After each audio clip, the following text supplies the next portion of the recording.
bordelais. Tandis que de l'autre côté, nous allons avoir Guildshark, Lova Salutation. On va avoir Guildshark, donc Guildshark vous le connaissez, hein, Monsieur Théo, BFC, hein, bien Franche-Comté, bien le fond de notre beau produit du terroir. Et ça va se taper immédiatement alors que Xenesic me rejoint. Bonsoir. J'espère que ça va bien mon bon Xenesic, on attaque tout de suite. Donc je faisais les présentations, Barst, joueur bordelais de Plante Piranha, et de l'autre côté notre Monsieur Choto, Monsieur Théo BFC. Guildshark qui fait une petite pause post première journée de Wanted pour aller se taper dessus, et pour l'instant c'est un peu timide, c'est un petit peu comme les premiers jours de Wanted, on se chauffe j'ai l'impression. Ouais. Qu'est-ce que j'ai fait aujourd'hui, hein? Je fais le Space Strike. Bah ouais forcément ouais. Qu'est-ce que tu as toi comme opinion, si tu as 2-3 connaissances quand même sur le match-up, comment tu l'envisagerais? Qu'est-ce qui te voilà, qu'est-ce que t'as d'important là-dedans? Pour moi, le match-up, déjà, il est gagné par la plante. Ouais. Notamment sur le niveau de l'edgeguard. Genre, la plante, elle peut revenir n'importe où. Ken, c'est un peu plus compliqué. Il ira pas à edgeguard, ouais, voilà. sûr. À moins vraiment d'avoir de l'assurance. Des couilles, hein. De l'assurance, oui, on peut le dire. Mais bon, Guildshark, c'est le sang, tu vois, parler des couilles de mon... Bref. En tout cas, oui, c'est vrai que je suis d'accord avec toi là-dessus. Ça va être compliqué d'aller chercher off-stage pour Guildshark. Il va avoir beaucoup de mal, je pense aussi, à gérer le neutral si jamais la plante Piranha le gère bien. Mais pour le moment, c'est plutôt even, c'est timide comme entrée en matière. Voilà, les deux joueurs se font de la petite câlinade. C'est l'esprit communautaire, tu vois. On a un major qui se fait à Créteil, enfin pardon, une expérience. Et c'est un Miyuto qui s'énerve. Et mais voilà, en tout cas, du coup, c'est cool. Voilà, c'est amical. Tu vois, on s'envoie des coups, c'est mignon, c'est l'esprit fraternel du Ultimate Wanted. C'est cool, on kiffe. Et pour le moment, bah voilà, on est pendant qu'on parle, il ne se passe pas grand-chose. M'attendant à voir plein de joueurs arriver de loin. Je m'attendais à avoir un peu plus d'action, et justement, Guildshark qui m'entend certainement et me fait donc mentir. Il nous balance un énorme strong move, et donc on dégage la plante Piranha sur cette première stack. Ah dommage, je pense qu'il voulait la toucher avec la boucle qui pique, malheureusement ça sera pas le cas. Barst qui se fait un peu mélanger, il se fait un petit peu mélanger. Est-ce que tu vois pourquoi? Non, du tout. Du tout, bah c'est surtout... Peut-être une méconnaissance du match-up, mais ça m'étonnerait. Hein. Ouais, c'est possible, non, c'est possible. C'est possible. Alors, il a posé problème, je crois aussi. Après, il a de la rage, mais alors pour le coup, s'il fallait parler de méconnaissance de match-up, je ne sais pas vraiment, dans le sens où Barst est un joueur qui est de Bordeaux, si je dis pas de bêtises. Et donc là-bas, on a très notamment Over, qui va régulièrement là-bas. Et donc Over, bon joueur de Shoto français. Donc peut-être qu'il l'a pas rencontré, hein. Effectivement ça peut donc faire rapidement une différence. Dans tous les cas, ce qu'on retient, c'est que pour l'instant Guildshark, ce qui lui fait vraiment la diff, c'est surtout son avantage state qui se fait ici oblitérer par la douillette avec la boule qui pique. Très bien vu du côté de Barst, mais pour l'instant voilà, Guildshark mène, et il n'y a pas vraiment de débat. Là la boule qui pique, voilà, erreur par exemple de positionnement.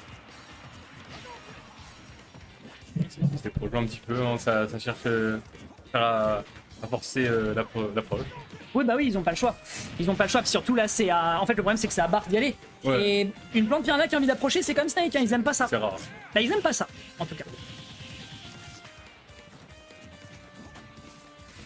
Ok, on passe directement dans le nuage, on prend quelques dégâts gratuits. Oh, le cancel sur la Doken. C'est pas du tout. Attends, alors oui, effectivement, ça s'est su assez rapidement vis-à-vis des plantes, surtout avec l'apparition du très bon plante Piranha japonais, malheureusement, dont j'oublie le nom.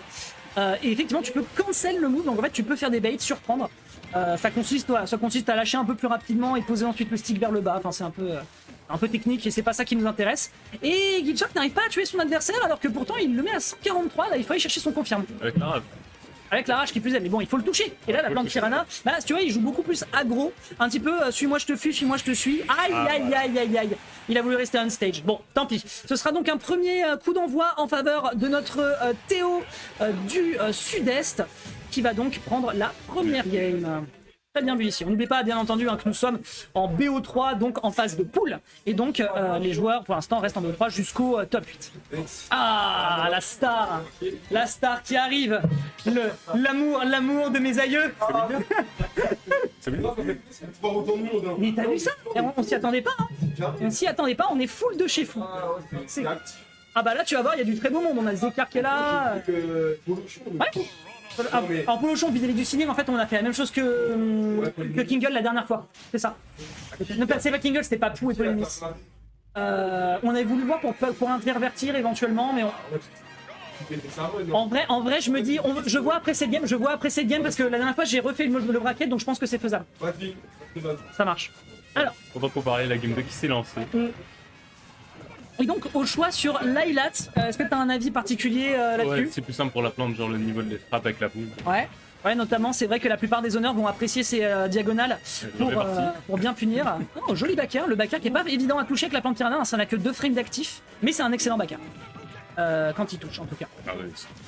Hop, ok, on va pouvoir Guichard qui a un revenir. petit peu plus de mal hein, sur cette map. Ouais, mais malheureusement, voilà, encore une fois, en fait, Après, ce qu'il faut comprendre, c'est que quand tu as des patterns sur un terrain spécifique, tu vas changer ta façon de jouer, surtout si Bars a pris le terrain, c'est qu'il l'aime bien. Ouais. Et en l'occurrence, bah, même si effectivement, Guichard, c'est un perso qui est. Son personnage est un personnage très ground-based, hein, il va pas attaquer dans les airs, pas souvent. Et ben, malheureusement, pour lui, c'est très compliqué parce que si jamais il fait la bêtise de whiff un move, notamment avec son up B, il va atterrir souvent sur des plateformes. Et après, la plante piranha le punish sans problème. Là, par contre, pour tuer, ça va être vraiment une épreuve du feu. Ouais, il pourra pas faire grand chose. Il le catch, mais 69, nice, ça permet pas de tuer. Là, ok, c'est bon. Ah, vraiment, le poison en l'échappe sur cette map, ça va être compliqué hein, pour lui de s'en échapper. Puis s'il met la boule, c'est un brick. Bah, j'ai limite l'impression même qu'il s'en sert comme d'un outil de zoning plus qu'un outil. Enfin, tu vois, en fait, il le pose vraiment là où il pense que l'adversaire pourra aller le chercher. Et de toute façon, il est déjà désavantagé sur son edge trap. Donc là, malheureusement, Guichard, à part subir, je pense qu'il ne peut pas faire grand chose.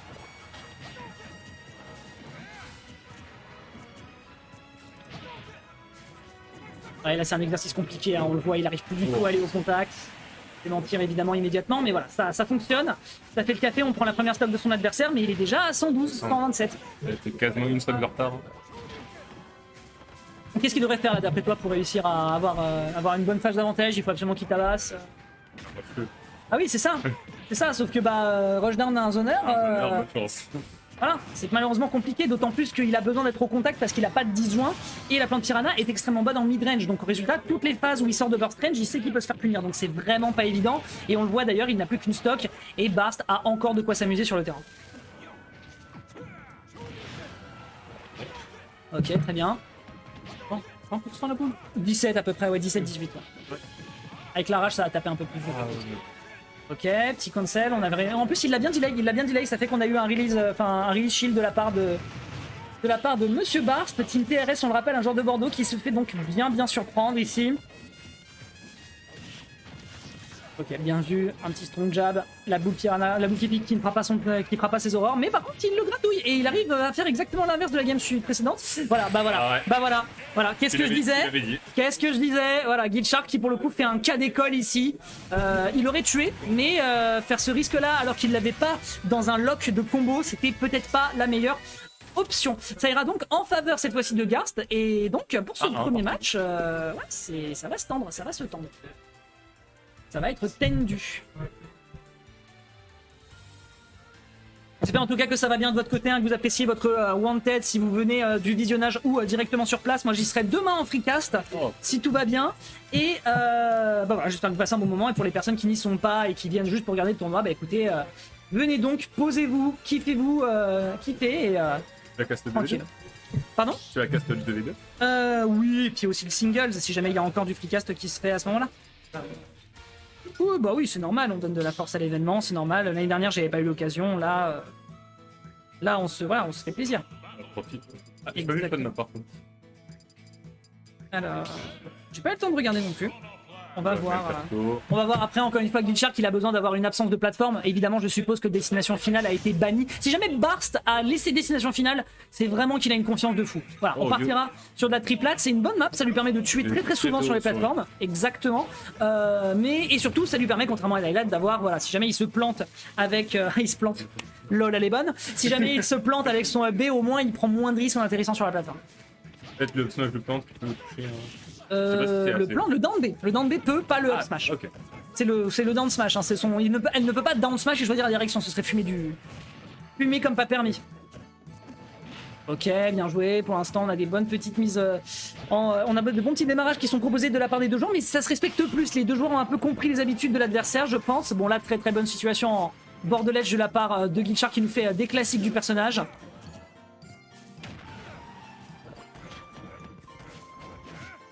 Oh, le focus malheureusement qui va être bloqué. Le focus était une bonne idée, ça aurait permis d'éviter de se faire punir à l'atterrissage, mais voilà, c'est planté. On revient sur le terrain. Le poison qui a encore été une fois comme utilisé comme un outil de zoning. Ouais, de pilon flash slash zoning. Résultat, bah, il a pas eu le réflexe de partir sur un down smash. On finit très souvent avec ce move quand l'adversaire roll pour esquiver le nuage. Écoute. Ok, bien vu. Oh, c'est un reverse ça. Ah, il a tenté. Dommage. Ouais, il a tenté le down air, évidemment qu'il allait le tenter. Allez, attention, un petit down tilt. On va pouvoir s'amuser à faire une belle petite moulinette. Oh! Oh, le poison. Ah, dommage. Dommage. Il y avait mieux à punir, mais il était déjà en train de lancer son nuage. Il y avait un truc à faire. Guildshark, ouais, Guildshark là qui se fait un peu surprendre. Bon, il met 90 à l'adversaire, c'est très clean. Hein. Vraiment, là pour le moment, il a clairement la game dans sa poche. Si tout se passe bien, il peut avoir la round 2. Mais encore une fois, Barst nous a montré qu'il était capable de faire des choses. Donc.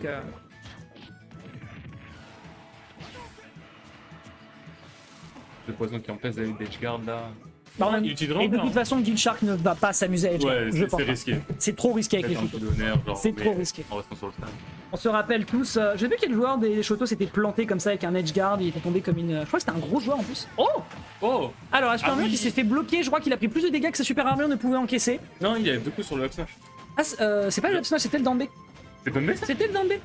C'était le up smash. Aïe aïe aïe. Et donc on arrive à toucher sur la plateforme, donc ça prend le kill et ça remet la situation à 0. Malheureusement. Avec une stock en moins. Pour Guildshark. Malheureusement pour Guildshark. Oh non, top pour moi, pardon. Oui, effectivement, Barst a effectivement une stock d'avance. Je n'avais pas fait attention. Aïe aïe, il se prend toutes les situations de Friend Trap, toutes les situations de punish possibles. J'ai l'impression qu'il est moins patient qu'avant. Là, et puis là, il panique peut-être un petit peu. Attention, il a sauté. Hein. Aïe aïe aïe. Ça, c'était un setup de potentiel. C'était un setup de potentiel shield break. Oui, break shield, pardon. Et un deuxième qui a été tenté avec le down B également de l'autre côté. Par contre, il stall très bien, mais là, 125% gros. Malheureusement, ça va se tendre. Ça va tellement se tendre. Ça va tellement se tendre que Barst donc va récupérer la game en sa faveur. Le joueur bordelais donc qui arrive à rappeler que Plante Piranha, qu'on vienne de Bordeaux ou qu'on vienne de Mantes-la-Jolie quand on s'appelle Lizine, a priori, on avance dans les